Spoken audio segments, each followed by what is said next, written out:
Merci à Chérif Cheikh Ahmed Tidiane Chérif Diop pour toutes ces informations. Comme il l'a si bien dit, nous avons le plaisir de recevoir ce soir Seydi Gassama. C'est le directeur d'Amnesty International Sénégal. Bonsoir. Bonsoir, Der. Alors, parlons d'abord de Khossanto avec les deux victimes qui ont été finalement inhumées cet après-midi. C'est un arrêté préfectoral qui a mis le feu aux poudres alors qu'une démarche, à mon avis, inclusive aurait pu éviter tout cela. Votre réaction? Oui, c'est vraiment regrettable ce qui s'est passé à Khossanto parce que cela aurait pu être évité. Cette zone est une zone très sensible où nous avons d'une part l'exploitation de l'or et de l'autre côté des communautés qui semblent vivre comme ils vivaient il y a pratiquement 100 ans, dans des cases précaires, sans infrastructure de base. Et donc, du coup, n'importe quel petit événement peut évidemment mettre les feux aux poudres. C'est pour cela qu'il est important que les représentants de l'administration dans cette région soient vraiment des diplomates, des gens qui savent négocier, qui privilégient toujours la négociation, la concertation. C'est parfois très difficile, mais c'est là que se trouvent les clés de la paix qui doivent absolument prévaloir dans ces zones qui en plus il y a des zones aurifères, mais ce sont des zones frontalières où la population parfois a triplé à cause de la présence de beaucoup d'étrangers. Mais paradoxalement, ce sont des zones pauvres alors que le sous-sol est riche de toutes sortes de minéraux. Comment ça également on peut le comprendre et l'expliquer? Oui, je pense qu'il faut vraiment que l'État fasse des efforts. C'est vrai que si vous prenez le code minier, il y a des provisions pour qu'une partie évidemment des ressources issues de l'exploitation minière puisse revenir aux communautés qui sont directement impactées. Mais cela nous semble insuffisant. Il faut vraiment que l'État pratique une politique d'investissement assez progressiste pour changer la face de ces régions-là. Notamment faire en sorte que les infrastructures soient en place, faire en sorte également que du point de vue de l'emploi, les communautés puissent vraiment profiter pleinement de l'emploi dans ces zones. Alors on va aborder le chapitre qu'on va appeler politique. D'après vous, comment faire pour avoir des élections présidentielles 2024 apaisées? Écoutez, moi je pense que pour avoir des élections apaisées, il faut d'abord que le climat soit apaisé. Parce qu'il ne faut pas se voiler la face. Aujourd'hui, on a comme l'impression qu'un camp a été défait. Le camp de l'opposition incarné par Pastef a été défait. Mais est-ce réellement une défaite? Parce que ce genre de situation, à long terme, n'est pas bénéfique pour la paix sociale dans le pays. C'est pour cela que nous pensons que la répression doit s'arrêter. Il faut que les arrestations qui continuent à s'opérer s'arrêtent. Il faut que, évidemment, toutes ces personnes détenues, l'État ne veut pas qu'on parle de prisonniers politiques, mais ce sont effectivement des prisonniers politiques, il faut les libérer. Il faut absolument les libérer. Je ne dis pas que les jeunes qui ont été filmés par des caméras de surveillance, qui faisaient des vols ou qui détruisaient des biens d'autrui doivent être libérés. Mais toutes ces personnes... Justement, c'est ce qu'on vous reproche souvent, c'est de ne pas faire ce distinguo. Là vous le faites. Effectivement, il y a certains qui ont été pris en train de brûler, vous savez, il y a une criminalité ambiante qui existe à Dakar, même en période de paix. Exactement. Même en période de paix, des gens sont attaqués, des voitures sont stoppées. Donc, toutes ces personnes, évidemment, profitent des troubles politiques pour, évidemment, commettre des méfaits. Nous ne demandons pas que ces personnes-là soient libérées, mais toutes les personnes qui ont été arrêtées parce qu'ils s'exprimaient et que, bon, peut-être qu'il y a eu des dérives dans leur manière de s'exprimer, c'est ce qui donnait leurs opinions, toutes ces personnes-là, il faut les libérer. Il faut les libérer. C'est comme cela qu'Abdou Diouf a tout le temps procédé dans le passé. Il a arrêté les opposants, mais après, il les a libérés, il les a réhabilités. Il a même pris des lois d'amnistie pour permettre à chaque fois l'opposition incarnée par le PDS et les autres de pouvoir participer aux élections. Donc c'est ça la tradition démocratique sénégalaise, c'est ça la trajectoire du Sénégal. Il ne faut pas qu'on sorte de cette trajectoire-là. Parce que, encore une fois, nous sommes dans une sous-région très instable, très volatile, et il faut écarter tous les risques, n'est-ce pas, possibles de troubles, de frustration. Éviter de créer des frustrations dans une partie de la population. Et aujourd'hui, ce n'est un secret pour personne qu'il y a un vrai malaise dans la société. Parce qu'il y a une partie de la classe politique, une partie de l'opposition qui, évidemment, est aujourd'hui très frustrée. Parce que simplement, son candidat ne va pas se présenter aux élections. Alors, on va rester sur le chapitre de ceux qu'il faut libérer. Vous l'avez évoqué avec ceux que vous avez appelés des détenus, on va les appeler d'opinion. Donc, comme vous dites, c'est vrai qu'il y a eu des appels sur les réseaux sociaux également qui ont été suivis d'effets. Des maisons de citoyens sénégalais attaquées, brûlées, incendiées. Il y a eu même mort d'homme qui s'en est suivi dans certains cas, avec le bus qui a été brûlé, le bus Tata 65 à Yara, les saccages de l'université. Là également, c'est suite quand même à certains appels sur les réseaux sociaux ou ailleurs. Vous savez, nous condamnons toute forme de violence. Nous défendons le droit de manifester, mais de manifester de façon pacifique. Mais il faut comprendre l'histoire politique du Sénégal. Ces événements qui ont eu lieu ne sont pas nouveaux, même si certaines personnes dans la presse, peut-être parce qu'ils sont jeunes. Il y en a eu sous Senghor, il y en a eu sous Abdou Diouf, des événements même sous Maître Abdoulaye Wade. Des événements particulièrement graves. On a connu une décennie de feu. Je connais des amis dans la police qui me parlaient des années de braise, en parlant de ces années entre 1988 et 2000. Exactement. Où on a connu l'assassinat d'un vice-président du Conseil constitutionnel, des policiers qui ont été tués, mutilés, aux allées du centenaire. Voilà, des destructions énormes de biens entre 2000, pendant les affrontements entre Abdoulaye Wade et ceux qui sont au pouvoir aujourd'hui. On a connu quand même beaucoup de destructions également. On a eu des déclarations également très belliqueuses, y compris de l'actuel président, n'est-ce pas? On a eu un policier qui a été tué quand même, Fodé Ndiaye. Donc c'est pas nouveau. Mais c'est la manière dont, évidemment, le pouvoir actuel traite ces questions qui est vraiment, de mon point de vue, totalement excessif et entre en droite ligne, évidemment, de cette stratégie de Macky Sall qui consiste, à chaque fois qu'il doit aller vers une élection, à utiliser évidemment la justice pour éliminer ses adversaires les plus importants. Il l'a fait en 2019 avec Karim et Khalifa. De toute évidence, aujourd'hui,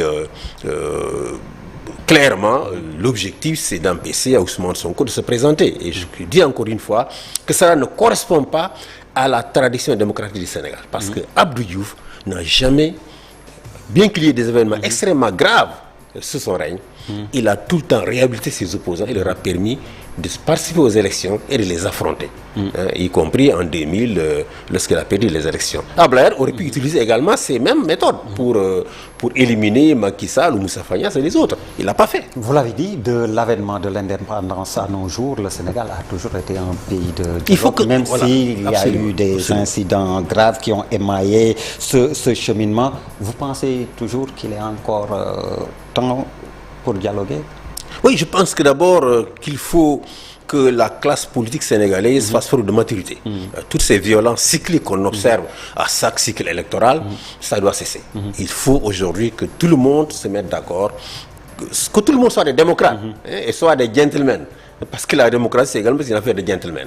Donc, il faut d'abord qu'on arrive à un consensus selon lequel, en matière de politique, évidemment, il faut que tout le monde soit des gentlemen, qu'on évite d'utiliser les institutions contre, évidemment, les opposants.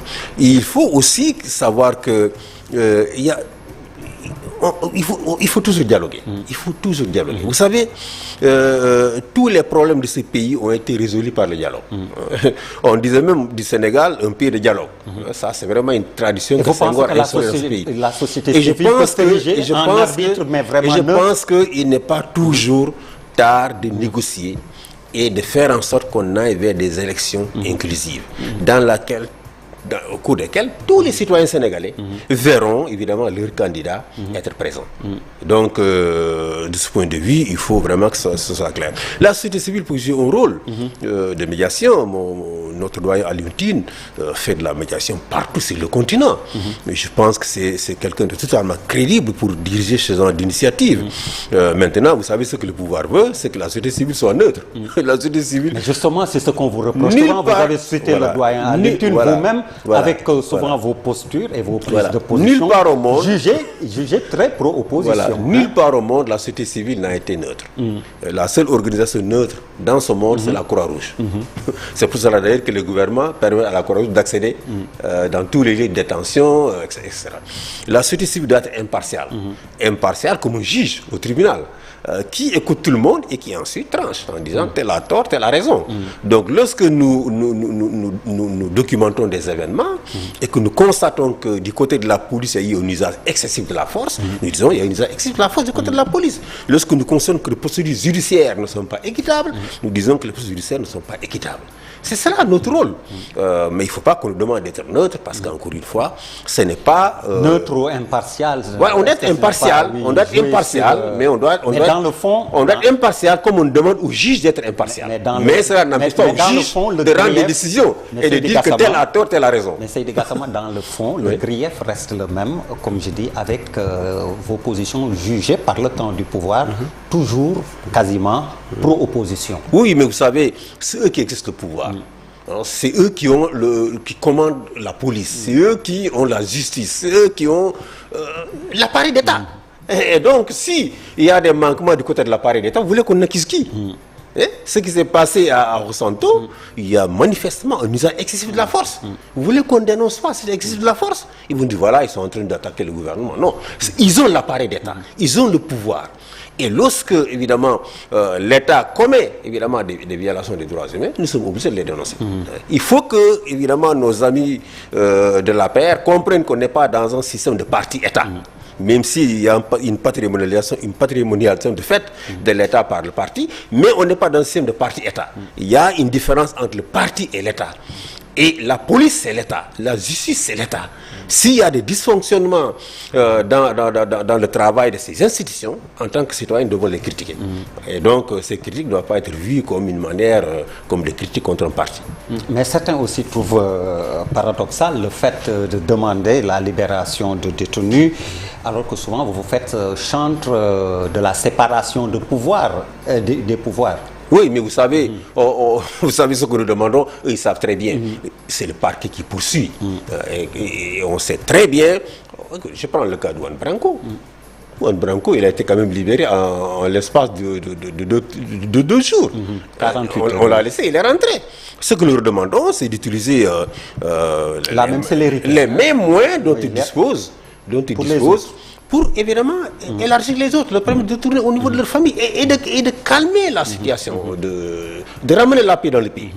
Parce qu'aujourd'hui, le camp du pouvoir a l'impression d'avoir vaincu, n'est-ce pas, le camp de l'opposition.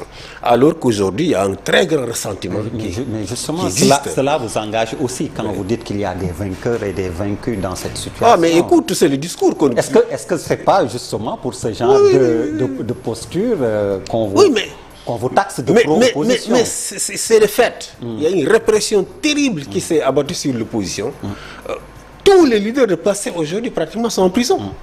Ça, c'est un fait. On n'est pas en train d'inventer quoi que ce soit. Le fait, c'est qu'il y a une répression terrible qui s'est abattue sur le passé et qui fait qu'aujourd'hui, le mouvement est totalement décapité.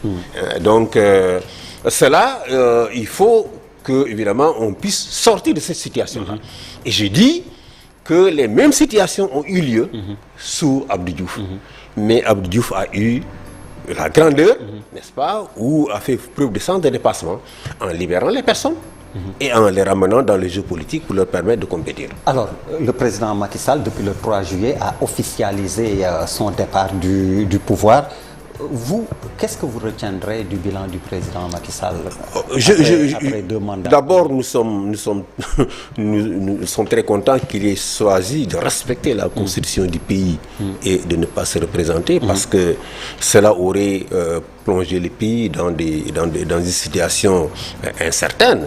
Maintenant, son bilan, les réalisations en matière d'infrastructure, on les a vus, ils sont là.